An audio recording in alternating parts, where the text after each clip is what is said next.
ሰላም የተደራችሁ ደጃሹ ቤተሰቦች በዛሬ ቀን በ24/8ኛው 2017 አንጋፋና በዘጠናዎቹ ምርጥ የነበረችው ዘመን ተሻጋሪዋ ድምጻዊት ኩኩ ሰብስቤ ምርጥ አልበም ለአድማጭ አድርሳለች።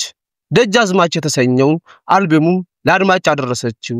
አልበሙ በቀጥታ ስርጭት በትልቁ እየተደመጠም ይገኛል። በአልበሙ ላይ የተለያዩ የሀገራችን ግጥምና ዜማ ባለሙያዎች የተሳተፉበት ቢሆንም የሀገራችንና የዘመናችን ምርጡ የሙዚቃው ንጉስ የምንለው የግጥምና ዜማ ደራሲው ሎሬቱ ድምጻዊ ቴዲ አፍሮ አብዛኛውን ድርሻ የሚወስድ ነው። ነገር ግን ሌላ አራት ባለሙያዎችም በአልበሙ ላይ ተሳትፈውበታል። በአልበሙ ላይ 8 ትራኮች ግጥምና ዜማን የሰራው ሎሬቱ ግጥምና ዜማውን የሰራው ሎሬቱ ዶክተር ቴዲ አፍሮ ነው። ትራኮችንም እንደሚቀጥለው ዘረዝራሉ። ቴዲ አፍሮ የሰራቸው 8 ትራኮች። ቁጥር 1 የአልበሙ መጠሪያ የሆነው ደጃዝማች፣ 2 በማንድርሳ፣ 3 ስንብት፣ 4 አረጋኒ፣ 5 ትዝታይ፣ 6 አራንተ ጸባይ፣ 7 ከኔ ሌላና በስምንተኛም ሳለኝ ይገኝበታል።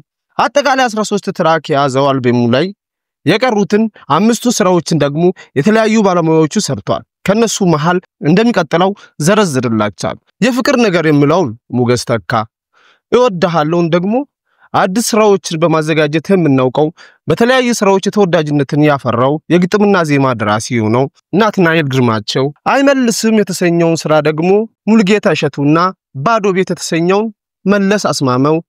ወለላይ የተሰኘው ስራ ከኢትዮጵያ አልበም ተወስዶ የተሰሩ ናቸው ተብሏል። ገና በቀጥታ ስርጭት ላይ ያሉ የተለያዩ ሰዎች እየተረባረቡና እያዳመጡት የሚገኘው ምርጡ የዘንድሮ የአልበሞቹ ተጽኖ ሊያሳድር ይችላል የተባለ የኩኩ ሰብስቤ አልበም ይህንን ይመስላል።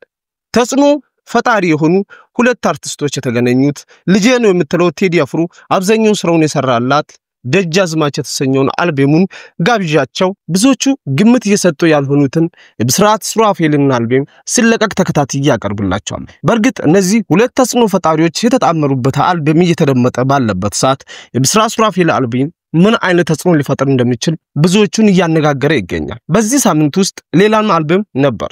ቃልኪን የተሰኘው ወጣት ሙሉ አልበም ለቀቀ ቢሆንም አሁን እንደሚታየው አስማሚያ ከሆነ የሱ ቪዲዮ ብዙም ሳይታይ ቀርቶ ያው ዛሬ በኩኩ ሰብስቤ ላይ ላይቭ ላይ እንኳን ህዝብ እየተረባረበና እያየስናይ መጠበቅና ራት ያለው ስራ መስራት ዋጋ የሚያስከፍል አይነት ግምት ተሰጠ ይመስለኛል። ስለዚህ የሀገራችን አርቲስቶች በተለይ በአልበም እንጠብቃቸው ተራ ጠብቆ አስብሎ ረጋ ብሎ ወደ ስጋ ይመረስ ልምዱ ቢኖራቸው ባይነ። ስለዚህ ለኩኩ ሰብስቤ አልበም ጋብዣቸዋለሁ። አልበሙን ካዳመጣችሁ በኋላ ወደ ቪዲዮ ተመልሳችሁ ሐሳብ አስተያየታችሁና የተሰሩ ስራዎች ላይ የተሰማችሁን ስሜት ኮሜንት ላይ ብታጋሩኝ ደስተኛ ነኝ። ቤቱን ሰብስክራይብ በማድረግ ቪዲዮ ከተመቻችሁ ላይክ እንዲሁም እንደዚህ አይነት መረጃ እንድደርሳችሁ ደውል ምልክቷን አብሮ ብዬ እምለያችሁ ይሆናል። ይህ ጃሾ ሚዲያ ነው።